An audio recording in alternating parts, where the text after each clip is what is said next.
मेरा क्वेश्चन ये है कि राहुल गांधी ने जैसे बीजेपी की पॉलिसीज और हमारी गवर्नमेंट डेमोक्रेसी को क्रिटिसाइज किया है बाहर जाके और चाइना को प्रेस किया एज एस्पायरिंग सुपर पावर कह के, तो हमें उस कंट्री से सीखना चाहिए जिसमें वन पार्टी सिस्टम और कम्युनिस्ट फॉलो होता है। हमें क्या कांग्रेस एक ही पार्टी सिस्टम वो सही रहेगा हमारे लिए? आलोक जी, देखिए, मुझे लगता है बेटा भारतीय लोकतंत्र में वन पार्टी सिस्टम नहीं हो सकता है, उसको कोई नहीं कर सकता। चाइना से हम अपना लोकतंत्र को कंपेयर करें या उनसे सीखें, बैठ जाइए, वो चीज ठीक नहीं। लोकतंत्र में हम हमारे दोनों के धरातल अलग अलग हैं, लेकिन इतना जरूर है कि जिस तरह से इस सरकार चल रही है ये सब कुछ अपनी मुट्ठी में रखना चाहती है। लोकतंत्र में हमारे धरातल मतलब चाइना में लोकतंत्र है, आप ये मानते हैं? नहीं, मैं धरातल अलग है भाई। धरातल मतलब कुछ है वहाँ, धरातल अलग है, इसका क्या मतलब है?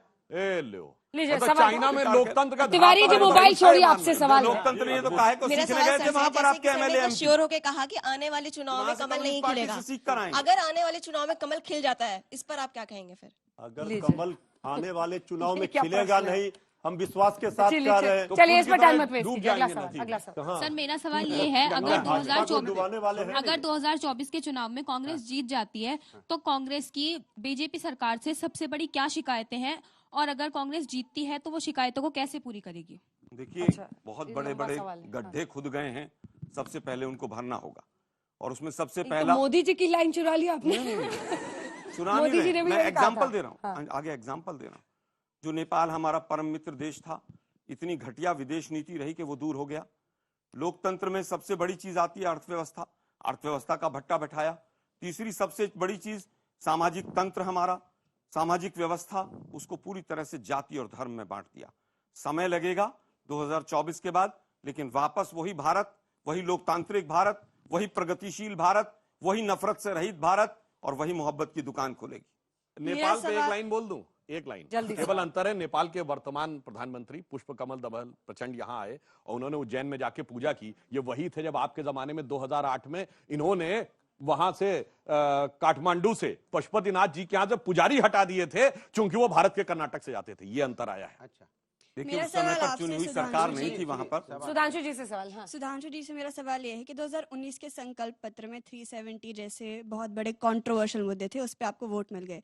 अब 24 में मैनिफेस्टो में हमें क्या नया कंट्रोवर्शियल दिखेगा जिस पे आप वोट मांगेंगे? वैसे तो मैं कह रहा हूं, यदि कोई 370 को कंट्रोवर्शियल कहे तो नेहरू जी के जमाने से लेके इंदिरा जी के जमाने तक से लेके सारी कांग्रेस की सरकारों ने भी जो कहा था, it is temporary, transient and it is not required, तो वो सारी बातें प्रश्न के घेरे में आ जाती है। और दूसरा इन्होंने 370 छोड़िए ना, इस बार का पूछ रहे कि क्या नया पेश करने वाले हैं। अगर आपको याद हो तो 2014 में जब राजनाथ जी अध्यक्ष थे और 2019 में जब अमित शाह जी अध्यक्ष थे, हमने तय किया था कि चुनाव से 4 महीने पहले सब तरफ से हमने सुझाव मांगे थे, ईमेल के जरिए भी मांगे थे, और जगह जगह जिलों में हमने सुझाव बॉक्स में, कोई अपना नाम नहीं बताना चाहता है तो वो वहां पे आके रख सकता है। और लाखों सुझावों के आने के बाद वह कमेटी, यदि आप लोगों को भी याद हो, अशोका होटल में मीटिंग भी हुई थी जब आप सबको बताया गया था इतने इतने सुझाव आए हैं, और इसको क्रिस्टलाइज करने के बाद हमने ये क्या हुआ होगा क्या, मतलब कुछ नया अभी तक आइडिया नहीं है। बता रहा हूं, जो जनता चाहती है हम वही अपने एजेंडा में रखते हैं। अगला सवाल। क्या हुआ कि राहुल गांधी जब भी विदेश यात्रा पे जाते हैं तो सरकार के विरुद्ध कुछ ना कुछ बोलते हैं,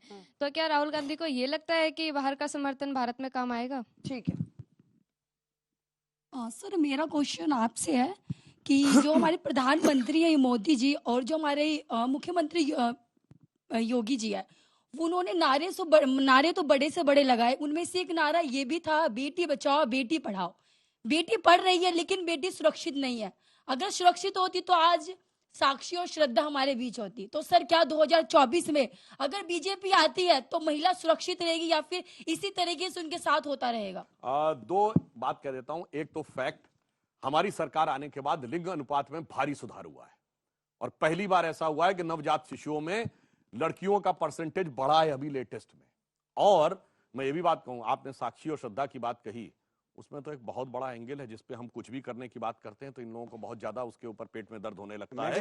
हम हर प्रकार से उन चीजों के बारे में प्रतिबद्ध हैं कि बच्चियों की सुरक्षा कैसे हो, और सिर्फ साक्षी श्रद्धा नहीं, केरल की बच्चियों से लेके कश्मीर की बच्चियों तक हम सबको सुरक्षा देने के लिए प्रतिबद्ध हैं। मगर ये जवाब नहीं दे रहे हैं। वोट एक सेकंड, ये हुनर वैसे आप ही सर, कि साक्षी पर भी आप ताली बजवा सकते हैं। हम एक बात कहें, क्यों साक्षी हम के तो साथ बड़ाई जो कर रहे हुआ, हैं सर आपकी। अगर इनसे पूछिए साक्षी के साथ जिसने किया उसका क्या नाम था?